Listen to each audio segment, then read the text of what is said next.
जय मसीह की सबको। मैं आशा करती हूँ कि आप लोग प्रभु में आनंदित और आशीषित होंगे। चलिए आज हम देखते हैं कि प्रभु हमसे क्या बात करना चाहता है। क्योंकि कभी कभी हमारे पास ऐसी प्रॉब्लम होती है जिस वजह से हम किसी की आवाज़ सुनना ही पसंद नहीं करते, लेकिन प्रभु उस वक्त हमसे ऐसी बात बोलता है जिससे हम समझ जाते हैं कि हमारी प्रॉब्लम का सोल्यूशन क्या है। और वो सोल्यूशन हमेशा प्रभु का जो होता है ना, वो हमेशा सच्चा सोल्यूशन होता है, और जो इंसानों का होता है ना, वो सोल्यूशन नहीं होता।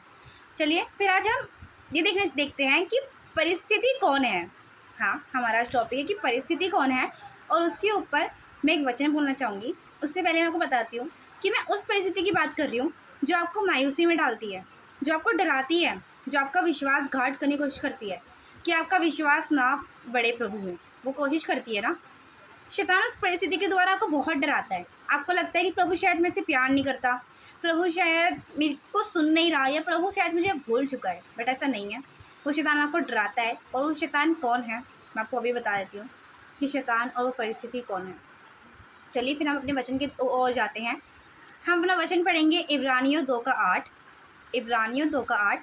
तूने सब कुछ उसके पाँव के नीचे कर दिया, इसलिए जबकि उसने सब कुछ उसके अधीन कर दिया तो उसने कुछ भी रख ना छोड़ा जो उसके अधीन ना हो।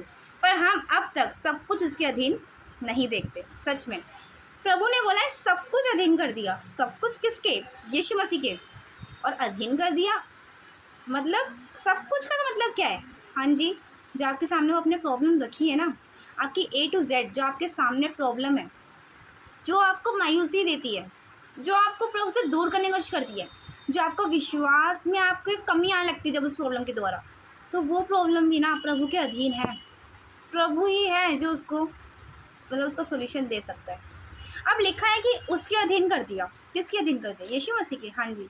अब यीशु मसीह मतलब यस, वो आपके भी अधीन है। क्यों है? क्योंकि मसीह का जो वचन है वो क्या कहता है?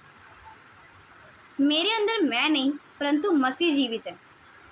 तो जब आपके अंदर मसीह जीवित है तो मतलब आपके अधीन है वो प्रॉब्लम।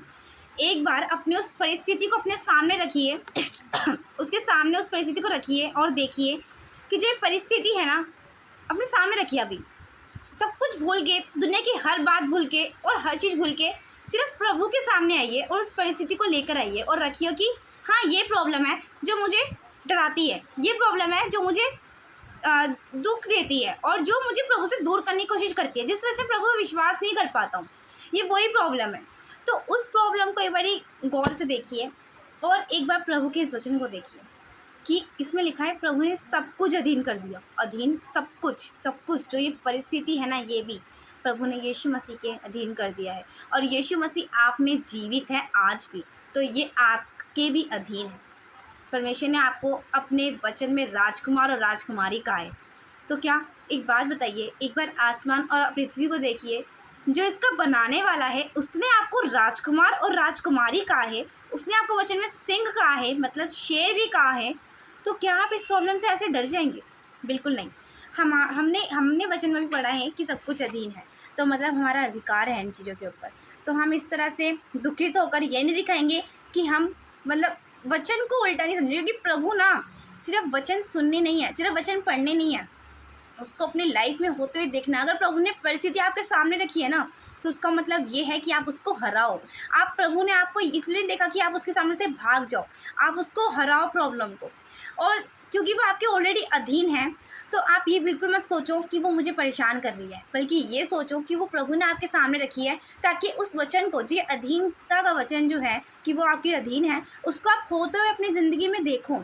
तो चलो आज से ही आप क्या करो, जब आपके सामने कुछ भी प्रॉब्लम हो है या आने वाली हो या कुछ भी होती है ना, उसको बिल्कुल हिम्मत के साथ उसके सामने खड़े हो, उस पर वार करो वचन की तलवार से। इस वचन को याद रख के और अपने विश्वास की तलवार से उस वचन की तलवार पे विश्वास करिए कि ये वचन की तलवार, मुझे विश्वास है कि मेरा प्रभु मेरे सब कुछ कर सकता है।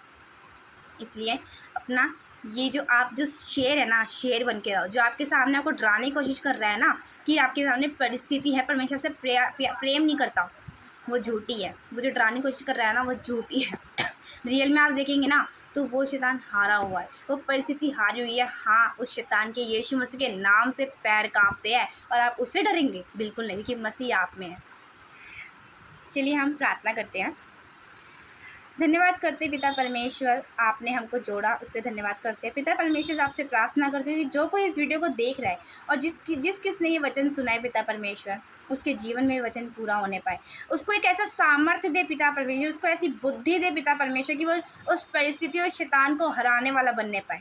आपने ऐसा कर दिया, धन्यवाद करते हैं। ये वचन हमारी ज़िंदगी में पूरा होने पाए और आपने हमारा मन खुश करा, धन्यवाद करते हैं।